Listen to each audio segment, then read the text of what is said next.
Well, Minister of Higher Education and Training Buti Manamela has slammed the recent violent protests at the University of Fort Hare as criminal and not a protest, warning that the academic year must be saved and that learning must resume within a week.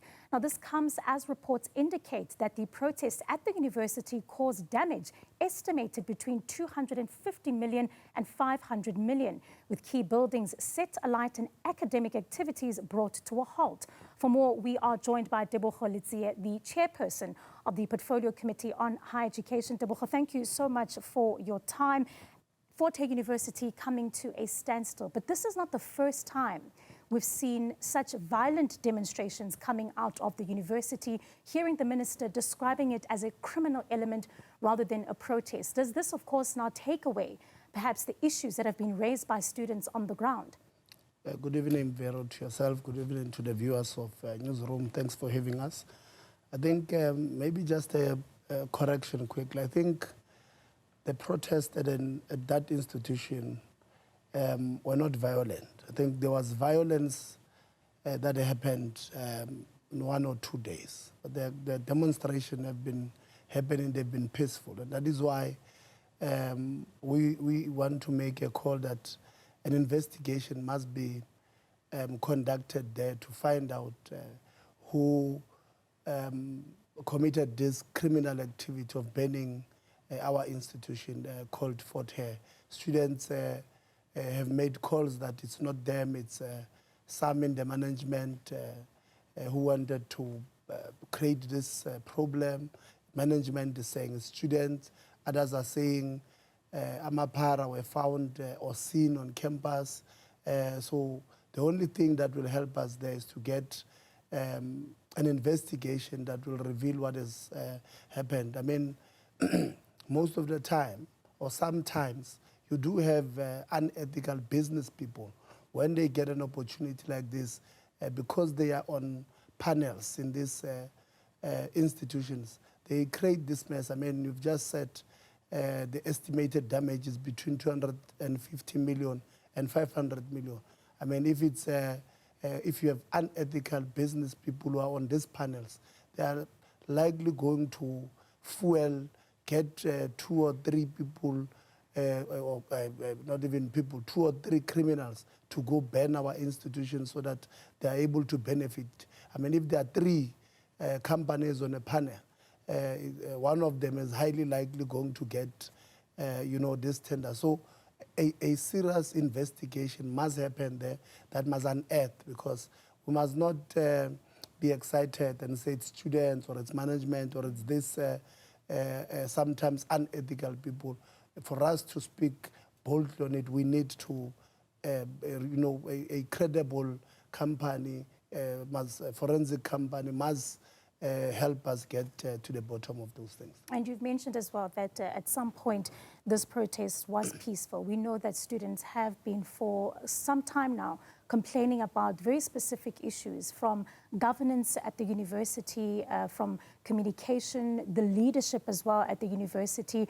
Talk to us a little bit about those grievances, and perhaps as the portfolio committee, if you think the institution would handle those grievances well.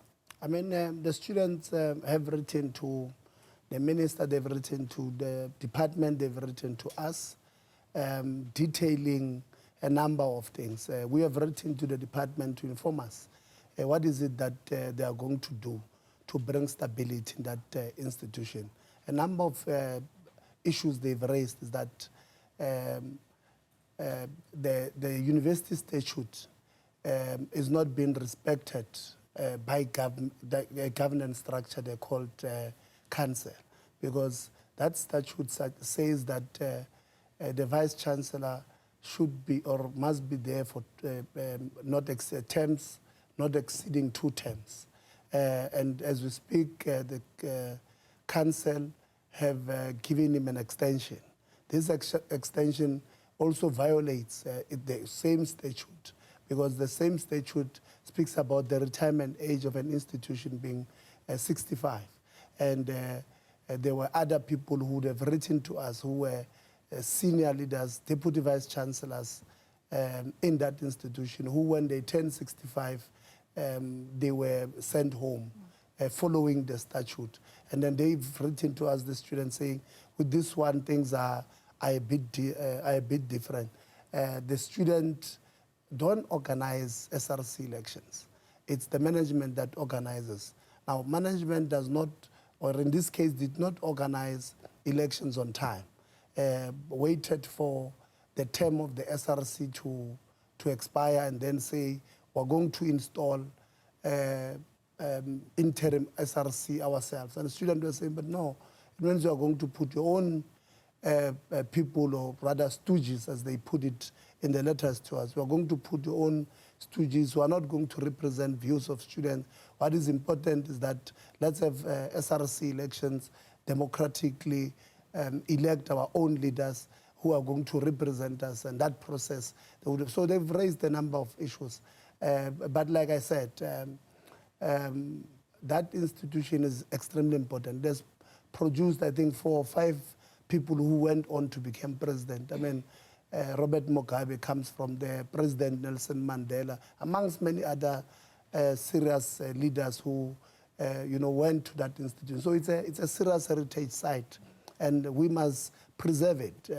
And our call is very simple, that the minister, I mean, we're happy that he indicated that today in his press conference that he's talking to council, councillors there to bring stability.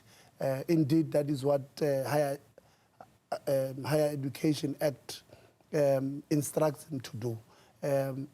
We're very clear, I mean, that the investigation that must happen there, in our view, is that the minister must evoke Section 44 of the Higher Education Act, which is to appoint an independent assessor who must bring a report within 3 months that will detail a number of these accusations from governance, including the same council there, from governance to a number of accusations that are leveled against management, against students, everybody there. So in order for us to satisfy ourselves that something right has been done, they were calling on the minister to evoke Section 44 of the Act, which instructs him that he must appoint an independent assessor to bring about stability. And that was going to be my next question as well. We heard as well the minister in that press briefing earlier today talking about the fact that he wants the academic year to continue. They do not want to jeopardize the academic year for the many students as well. And saying that teaching must, of course, return within a week. How possible is that? And you've mentioned as the Portfolio Committee what you're expecting from the minister. Talk to us a little bit as well of what you're expecting from the institution as well, and whether or not they can guarantee the safety of some of the pupils. Look, I agree with the minister that teaching and learning must resume as soon as possible, because the first thing is that almost 80%, if not more, of the students there are funded by the state through NSFAS.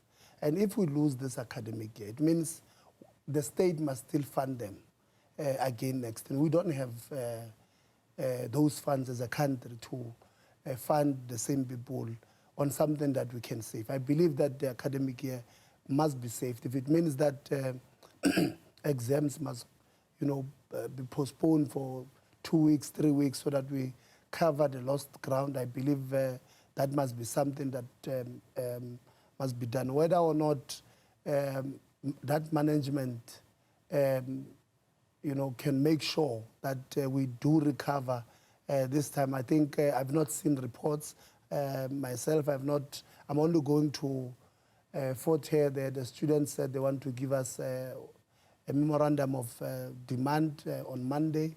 So I'll go there on Monday, and hopefully I'll be able to see the damage itself, whether this 250 or 500 million that has been mentioned makes sense. So we'll see that on Monday, and maybe we'll satisfy ourselves if indeed in a week or two teaching and learning can resume. But it is extremely important that our leaders who are leading these institutions don't rule with a hard fist.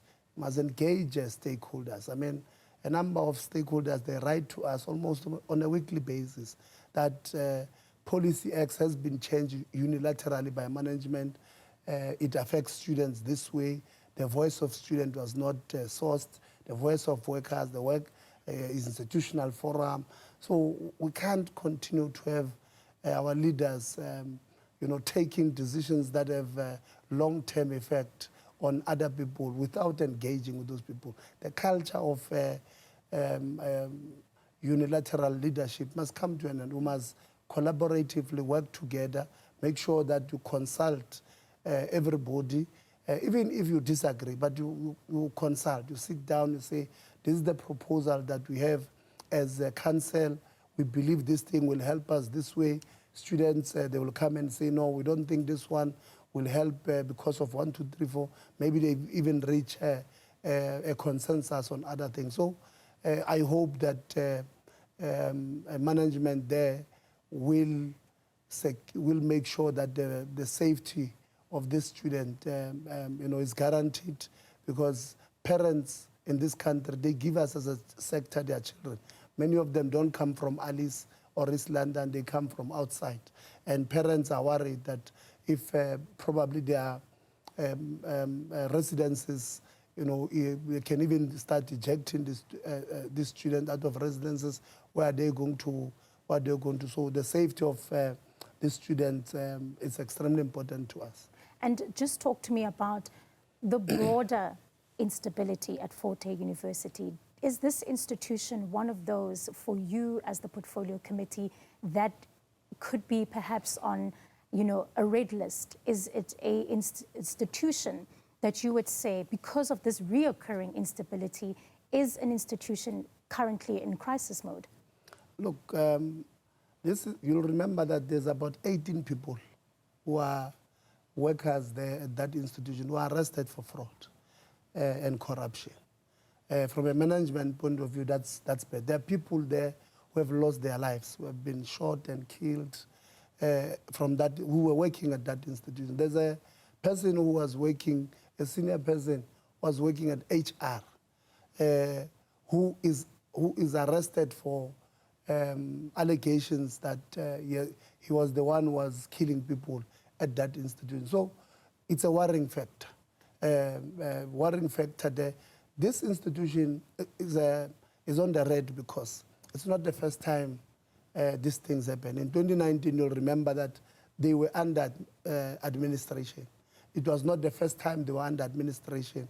This was probably their second administration. So if the independent assessor that we are calling for comes in and say there's structural problems here, the only thing we need is to have an administrator that must come and fix this thing over a 2-year period. It will be the third time they go under administration. We can't have our historically disadvantaged institution having governance challenges like this. And we're calling upon people who are being given these responsibilities to lead these institutions, to make sure that they preserve the heritage of this, the names of these institutions, because we can't, honestly. It's as if now we're unable to run our own institutions, because there are people out there who will say, no, X and Y. They even racially categorize whether black people can run our own institutions. I mean,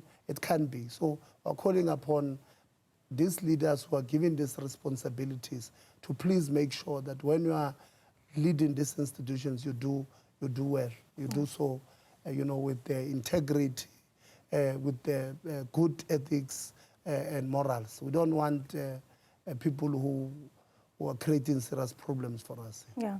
All right. Well, thank you so much for your time, Tebogo Letsie.